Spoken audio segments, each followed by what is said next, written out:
স্বপ্নে সাপ দেখলে যে ভুলটি কখনোই করবেন না।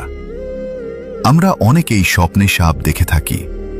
ইসলামিক দৃষ্টিকোণ থেকে স্বপ্নে সাপ দেখা একটি অত্যন্ত গুরুত্বপূর্ণ সতর্কবার্তা। অনেকেই স্বপ্নের গুরুত্ব বুঝতে চান না, কিন্তু ইসলামে স্বপ্নের বিশেষ তাৎপর্য রয়েছে। হাদিস অনুযায়ী স্বপ্ন প্রধানত 3 প্রকার। 1. ভালো স্বপ্ন, যা মহান আল্লাহ তাআলার পক্ষ থেকে সুসংবাদ হিসেবে আসে। 2.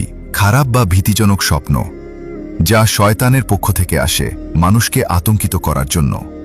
3. মনস্তাত্ত্বিক স্বপ্ন, মানুষ সারাদিন যা চিন্তা করে বা অবচেতন মনে যা থাকে রাতে সেটাই স্বপ্নে দেখে। ইসলামের ইতিহাসের সবচেয়ে বড় স্বপ্নের ব্যাখ্যাকার ইমাম হজরত মোহাম্মদ ইবনে সিরিন রহমাতুল্লাহি আলাইহ, এছাড়াও হজরত ইউসুফ আলাইহিসসালাম এবং হজরত আবু বকর সিদ্দিক রাদিয়াল্লাহু আনহু স্বপ্নের সঠিক ব্যাখ্যা দিতে পারতেন। তার কিতাবে সাপের স্বপ্নের কিছু গুরুত্বপূর্ণ ব্যাখ্যা উল্লেখ করেছেন। স্বপ্নে সাপ আপনাকে ধাওয়া করলে বা ঘরে ঢুকলে, এর অর্থ হল আপনার কোনো শত্রু বা দুশমন আপনার ক্ষতি করার চেষ্টা করছে, অথবা কেউ আপনার ওপর ব্ল্যাক ম্যাজিক বা জাদুটোনা করেছে। এটি একটি সতর্কবার্তা।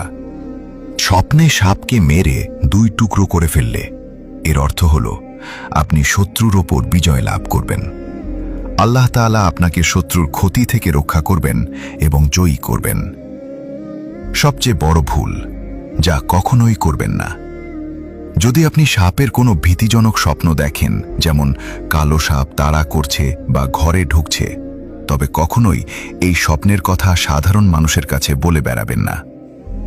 যে স্বপ্নের ব্যাখ্যা জানে না তার কাছে ভুল করেও স্বপ্নের কথা বলবেন না, কারণ মানুষ যে অবৈজ্ঞানিক বা উল্টাপাল্টা ব্যাখ্যা দেবে, সেই ব্যাখ্যার একটি মনস্তাত্ত্বিক ও নেতিবাচক প্রভাব আপনার ওপর পড়তে পারে। খারাপ বা ভীতিজনক স্বপ্ন দেখলে আপনি কি করবেন?